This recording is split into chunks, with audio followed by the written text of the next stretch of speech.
Hello student, आज हम unit number 3 differentiation and इस एप्लीकेशन के अंदर बहुत इंपॉर्टेंट पार्ट पढ़ने वाले हैं जिसका नाम है चेन रूल। गुजराती में कहवाय साकळनो नियम। ओके, तो ये बहुत इंपॉर्टेंट रूल है। आपको ये अगर आ गया तो समझो इस चैप्टर में आपको फुल मार्क्स आ जाएंगे। हाँ, this is the heart of this chapter. तो चेन रूल क्या है? तो यहाँ पे चेन रूल के लिए मैंने 3 स्टेप लिखे हुए हैं। तो यहाँ पे चेन रूल के अंदर 2 मेथड है, एक डायरेक्ट मेथड है और एक इनडायरेक्ट मेथड है। तो यहाँ पे मैं डायरेक्ट मेथड अप्लाई करने वाला हूँ। ओके, तो उसके लिए टोटल 3 स्टेप है। Step number 1, step number 2 and step number 3। आपको ये तीन स्टेप याद रखने हैं। अगर ये 3 स्टेप आपको आ गए तो ये चेन रूल चुटकी में आ जाएगा। राइट? तो क्या है स्टेप नंबर 1? तो in differentiation we must differentiate the function first. क्या याद रखना है? डिफरेंशिएशन के अंदर सबसे पहले फंक्शन का डेरिवेटिव होता है। यानी यहाँ पे लिखा है in differentiation we must differentiate the function first. क्या याद रखना है? डिफरेंशिएशन के अंदर सबसे पहले किसका डेरिवेटिव होता है? फंक्शन का डेरिवेटिव होता है। समझ में आ गया? चलो, step number 2, at that time the parameter of function remain as it is. Second step क्या आएगा? जब हम फंक्शन का डेरिवेटिव करते हैं एट दैट टाइम पैरामीटर वैसे का वैसा ही रखना है, उसको टच करना नहीं है। Right? The parameter remain as it is, उसको कुछ भी नहीं करने का। जो भी पैरामीटर है उसको वैसे का वैसा ही रहने देने का। Okay, this is step number 2। वापस स्टेप नंबर 1 क्या है? सबसे पहले फंक्शन का डेरिवेटिव करना है। Step number 2, at that time parameter remain as it is.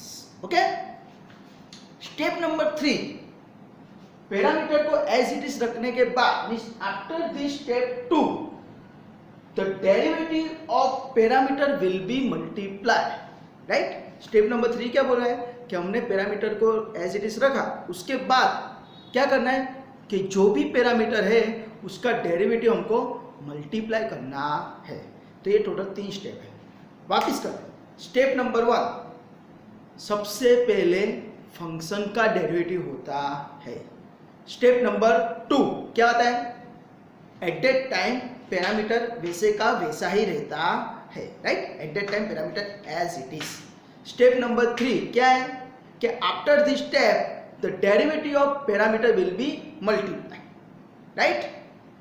Step number 1 function का डेरिवेटिव होता है। Step number 2 parameter remain as it is. Step number 3 parameter का डेरिवेटिव मल्टीप्लाई करना है। यानी शॉर्टकट में याद रखना है। स्टेप नंबर 1 में फंक्शन का derivative, step number 2 parameter remain as it is, step number 3 क्या याद रखना है? पैरामीटर का डेरिवेटिव मल्टीप्लाई कर दो। राइट? आएगा? सबसे पहले क्या करेंगे? फंक्शन का डेरिवेटिव मल्टीप्लाई करेंगे, सॉरी फंक्शन का डेरिवेटिव निकालेंगे। स्टेप नंबर 2 क्या करेंगे? पैरामीटर वैसे का वैसा रखेंगे। एंड स्टेप नंबर 3 क्या करेंगे? पैरामीटर का डेरिवेटिव मल्टीप्लाई कर देंगे। ओके, वापिस एक बार कर देते, बोल देते। Step number 1, in derivative we must differentiate the function first. सबसे पहले फंक्शन का डेरिवेटिव करना है। Step number 2, at that time parameter remain as it is. उस टाइम पे क्या करना है? हमको पैरामीटर वैसे का वैसा ही रहने देना है और बाद में ही हमको क्या करना है? पैरामीटर का डेरिवेटिव मल्टीप्लाई करना है। 3 स्टेप में करना है। राइट? आपको यहाँ पे कुछ कंफ्यूज होगा कि सर ये फंक्शन और पैरामीटर क्या है? राइट? तो सिंपल, अगर मैं यहाँ पे लिखता हूँ कि y is equal to F of X. हम एग्जाम्पल बाद में देखेंगे, पर सिर्फ समझ लो कि y is a function of x। तो यहाँ पे फंक्शन कौन है? तो f is my function, f is my function and x जो है जो उसके साथ में है इट इज माय पैरामीटर। याद रखना f is my main function and उसके साथ जो भी है it is my parameter. Right? तो उसके हिसाब से सबसे पहले फंक्शन f का डेरिवेटिव होगा। Right? At that time parameter x as it is रहेगा और उसके बाद ही क्या होता है? पैरामीटर का डेरिवेटिव मल्टीप्लाई होता है। अगर यानी यहाँ पे लिखता हूँ तो क्या हो जाएगा? y का डेरिवेटिव dy बाई dx हो जाएगा। सबसे पहले फंक्शन का डेरिवेटिव, यानी फंक्शन का डेरिवेटिव f डैश है ना, मैंने आगे लिखा था y को y डैश भी लिखा जाता है। तो फंक्शन f डैश और parameter remain as it is into parameter कौन है यहाँ पे x, x का derivative with respect to x क्या होता है 1 होता है, तो इनटू 1 यानी आंसर क्या आएगा f डैश x, राइट। अभी हम कुछ सम करेंगे उस पे आपको पता चलेगा। ओके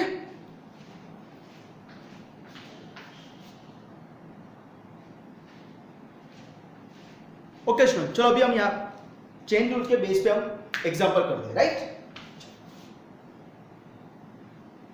एग्जांपल लाइक दिस देखना बहुत इजी है, राइट। 3 ही स्टेप करने के, सबसे पहले फंक्शन का डेरिवेटिव करने का, सेकंड स्टेप क्या करने का parameter remain as it is, और बाद में क्या करना है पैरामीटर का डेरिवेटिव मल्टीप्लाई करना है। तो चलो देखते हैं, सिंपल है, कुछ है नहीं। देखो y इक्वल टू सपोज मेरे पास sin x है, हाँ हर एक फंक्शन के अंदर पहला चेन रूल अप्लाई होता ही है, हाँ ये चीज याद है कोई भी एग्जांपल हो।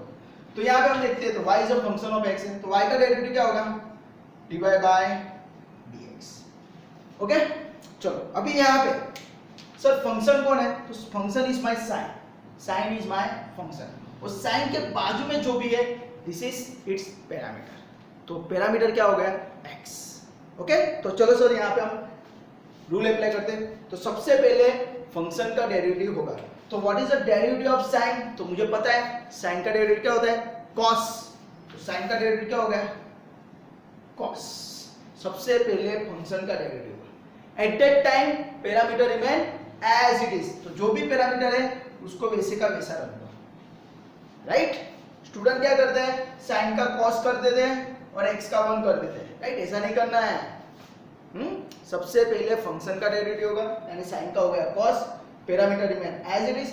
After this step the derivative of parameter will be multiply यानी d by dx of x, तो बाद में पैरामीटर का डेरिवेटिव मल्टीप्लाई कर दो। तो ये क्या हो गया, तो देखते हैं हम cos x इनटू x का derivative with respect to x, तो क्या होता है x का डेरिवेटिव 1 यानी आंसर आएगा cos x।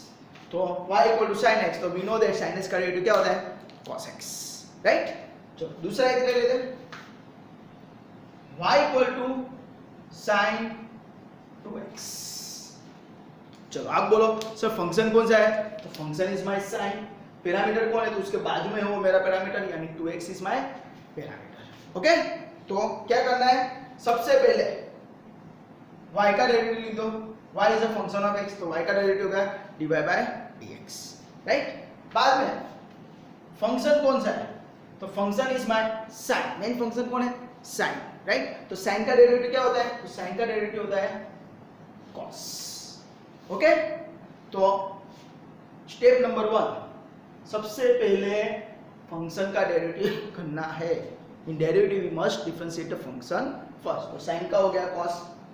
Step number 2 at that time parameter remain as it is, parameter of function remain as it is, तो कौन है पैरामीटर, तो parameter 2x remain as it is, right. After this step the derivative of parameter will be multiply, तो क्या हो जाएगा d by dx of 2x, right. तो 2x का डेरिवेटिव हमको मल्टीप्लाई करना है, तो आंसर क्या हो गया, it is nothing but cos 2x into 2x का derivative with respect to x क्या होगा, इट इज 2, राइट। तो अभी स्टूडेंट क्या करते हैं, ये जो इनटू 2 किया ना वो 2 इस पैरामीटर के साथ मल्टीप्लाई कर देते हैं, यानी आंसर क्या लिखते हैं cos 4x। तो ऐसा नहीं होता है, ये जो है वो पैरामीटर के साथ मल्टीप्लाई नहीं होगा, राइट। तो वो क्या कहाँ पे जाएगा, तो ये जो 2 है वो आगे आ जाएगा, यानी आंसर आएगा cos 2 cos 2x।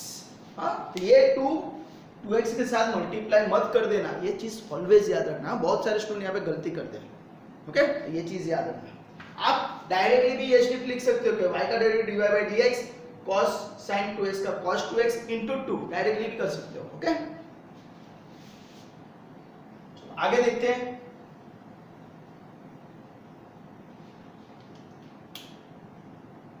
y equal to 4 sin 3x, right. तो y का डेरिवेटिव क्या हो जाएगा dy by dx, राइट। सबसे पहले फंक्शन का डेरिवेटिव करना है, तो 4 remain as it is, constant है वो मल्टीप्लाई तो बाहर आ जाएगा, राइट। सबसे पहले फंक्शन का डेरिवेटिव, फंक्शन कौन है साइन, साइन का क्या हो जाएगा cos parameter remain as it is, है ना, साइन का डेरिवेटिव क्या हो गया cos, और जो भी पैरामीटर है वो वैसे का वैसा है, and 3x remain as it is into 3x का डेरिवेटिव मल्टीप्लाई होगा। 3x का डेरिवेटिव क्या होता है, तो आंसर इज 3, राइट।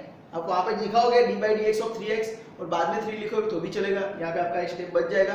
बाद में क्या करना है, ये जो 3 है वो ये 3x के साथ मल्टीप्लाई होगा, कहाँ पे आएगा, वो आगे आएगा 4 के साथ मल्टीप्लाई होगा, तो आंसर क्या आएगा 12 cos 3x। This is my answer, right. दूसरा एक एग्जांपल ले लेते हैं, y equal to 5 sin 3x minus 4। Suppose ऐसा लिखो y equal to sin 3x minus 4। तो चलो फंक्शन कौन है, तो फंक्शन मेरा sin है, पैरामीटर कौन है, तो 3x माइनस 4 है, राइट। तो चलो रूल अप्लाई करते हैं, तो क्या हो जाएगा, चलो y का derivative with respect to x is dy by dx, okay.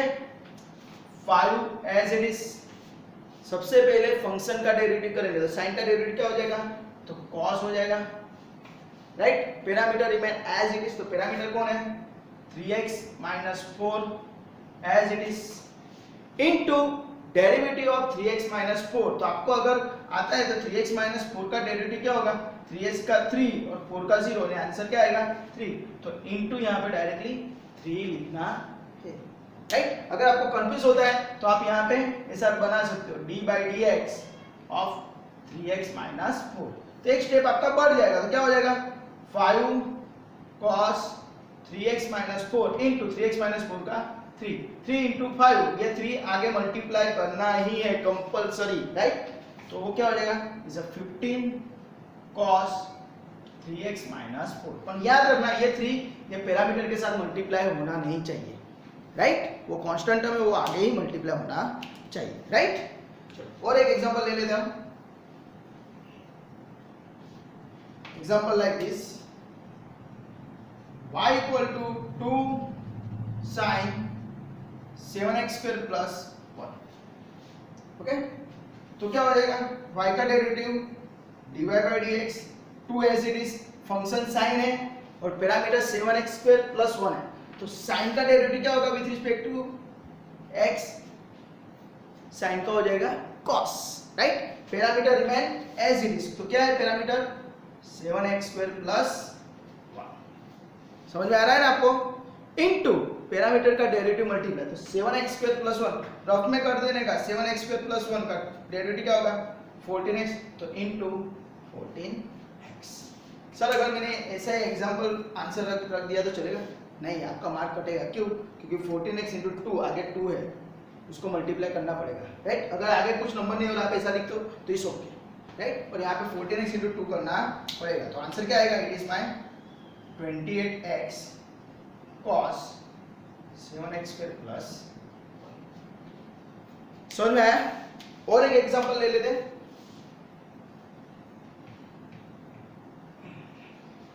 Suppose like this, y equal to sin x square minus 3x plus 1, right. तो यहाँ पे फंक्शन कौन है, sin है, और पैरामीटर कौन है x square minus 3x plus 1। Sine के बाजू में ब्रैकेट के अंदर जो भी है it is my parameter, okay.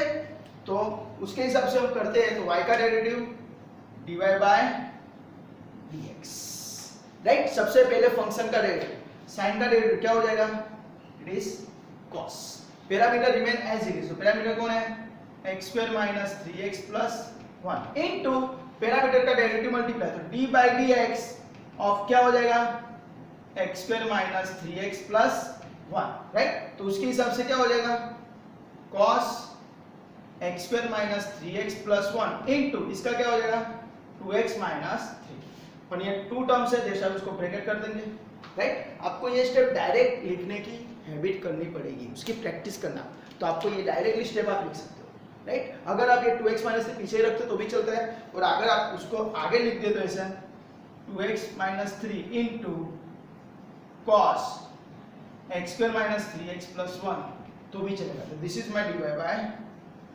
dx, right. तो इस तरह मैंने अभी जो साइन पे एग्जांपल किए, वैसे मैं नेक्स्ट लेक्चर के अंदर आपको cos के लिए एग्जांपल बनाऊंगा। 10 के लिए बनाऊंगा, सेक के लिए बनाऊंगा, राइट। अभी इसकी प्रैक्टिस के लिए मैं आपको कुछ सम दे रहा हूँ, आपको उसकी प्रैक्टिस करनी है, ओके।